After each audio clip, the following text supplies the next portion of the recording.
The next question is from Abdul Qadir Kabir from Nigeria. The Quran mentions that it's Allah who guides whom He wills and leads astray whom He wills.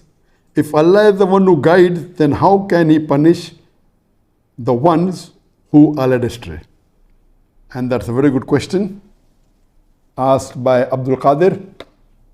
What is referring to is a verse of the Quran from Surah Ibrahim, chapter number 14, verse number 4. That is Allah who guides who He wishes and He leads astray who He wishes. So, based on the verse of the Quran, the question is posing, then how can Allah punish those people who have gone astray, if Allah is the one who leads astray? Before I give the answer, I'd like to give an example that if there is a teacher who is teaching the class and telling the students that this is the portion of the examination and the teaches the complete portion of a particular subject, gives the textbook, the rules and regulation, and there's one student who's very intelligent who comes and asks the teacher questions, the teacher clarifies, give that student more time.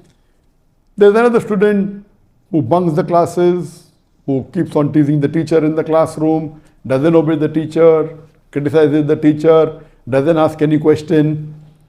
But as the teacher realizes that that student who's intelligent and asking questions and which teacher has guided him is bound to score good marks in the examination. And the student who plays hooky and who criticizes the teacher, doesn't listen to the teacher, is bound to fail. After a year, the examination takes place and the teacher gives first class first to the first student and fails the student who was playing hooky, who was not interested in studies, who criticized the teacher.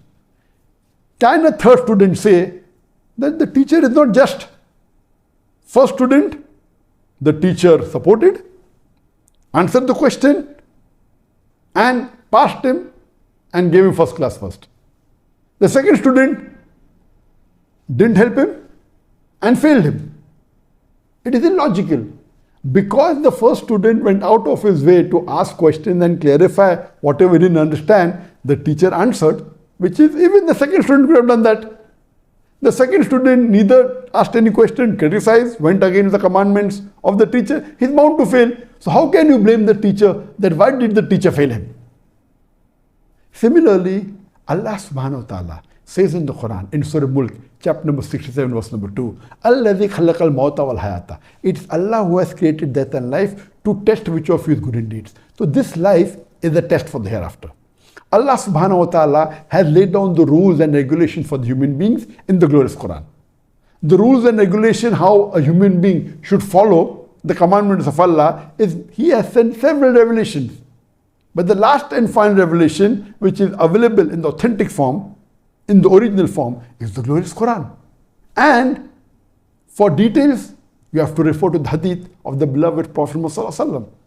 Allah further says in the Quran, in Surah Ankabut, chapter number 29, verse number 69, that all those who strive, do jihad, strive and struggle in the path of Allah subhanahu wa ta'ala, Allah will open up His pathways. Allah says in Surah Ghafir, chapter number 40, verse number 28, but Allah will not guide those who do transgression and those who tell lies. So Allah is very clear cut. Those who strive in the way of Allah subhanahu wa ta'ala, Allah will open up His pathways and put them in Jannah. All those who do transgression and do sin and who lies, Allah will not guide them.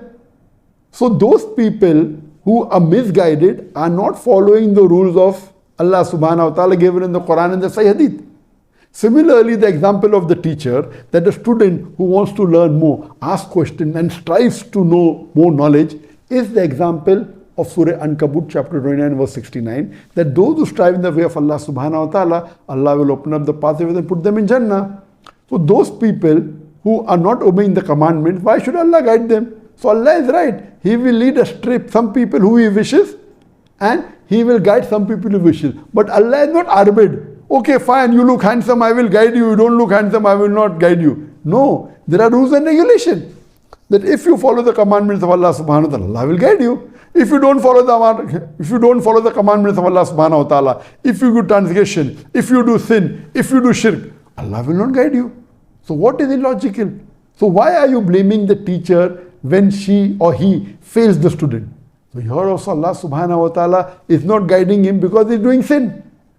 And a person who does sin and strives and asks for forgiveness, Allah takes him out from darkness to light. Verses of the Quran. Allah takes a person from darkness to night. Those who have the desire to follow the command of Allah subhanahu wa ta'ala. Even if they sin, if they ask for forgiveness, Allah will forgive them. Allah will lead them to the straight path. But those people who abuse Allah, who do shirk, who don't follow His commandments, surely He will lead them astray. Leading astray means they will go to Jahannam. So this is totally logical. Allah subhanahu wa ta'ala is the most just. As Allah says in the Quran in Surah Nisa, chapter 4, number 40, Allah is never unjust in the least degree. Hope that answers the question.